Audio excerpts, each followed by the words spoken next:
Sir எனக்கு வந்து first day sir வராரு, நான் ரெடி, எல்லாரும் ரெடி ஆயிட்டோம், சார் வந்து வந்துடுவாருன்னா எனக்கு சரியான பயம். எனக்கு அவரை பார்த்ததும் இல்லை, பழகினதும் இல்லை. But something about him no, பயங்கர ஸ்ட்ரிக்டா இருப்பாரு, பயங்கர ஸ்டர்னா இருப்பாரு. அவர் எப்படி வைப் ஆக முடியுமா, வேற தங்கச்சி ரோல் வேற, ரொம்ப ரொம்ப எமோஷனலா வேற நடிக்கணும். ஸோ சீன் என்னன்னுலாம் தெரியும், பட் சார் வரணும். So I still remember shooting ஹவுஸ்ல.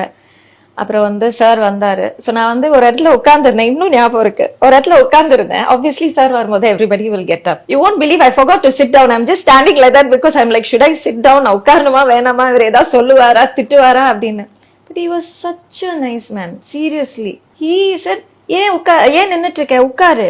I said, பரவாயில்ல, என்ன பனிஷ்மெண்டா, உட்காரு அப்படின்னாரு. சரி உட்கார்ந்தேன். அதுக்கப்புறம் then he said, டயலாக் பார்க்கலாமா. ஸோ இதுவுமே வந்து எனக்கு வந்து ஒரு நல்ல மெமரியா தான் இருந்ததே தவிர சார் கூட ஒர்க் பண்றது I didn't have any negative memories when I worked with him. அப்புறம் சாப்பிடும்போது வந்து நாங்க ஒன்னா உட்காந்து சாப்பிட சொல்லுவாரு. வா வா எல்லாரும், அந்த ஷூட்டிங் ஸ்பாட்ல ஒரு பெரிய ஒரு டைனிங் டேபிள், டைரக்டர் சார் இவங்கெல்லாம் உட்காந்து, நானும் அம்மா வந்து ரூம்ல சாப்பிடலாம் அப்படின்ட்டு. இங்க அந்த பொண்ணு வர சொல்லு, வந்து உட்கார்ந்து சாப்பிட்டு சொல்லுது. நான் வாஸ் லைக், இல்ல சார் நான் வந்து ரூம்ல சாப்பிட்டுக்கிறேன். உட்காருமா சாப்பிடுமா, ஏமா இப்படி பயப்படுற அப்படின்னு. அப்போதான் டைரக்டர் சொன்னாரு, இல்ல அவளுக்கு உங்களை பார்த்தா கொஞ்சம் பயம் இருக்கு போல இருக்கு அப்படின்னு. அப்படியெல்லாம் ஒன்றும் பயப்பட தேவையில்ல. He was very sweet, really lovely experience it was.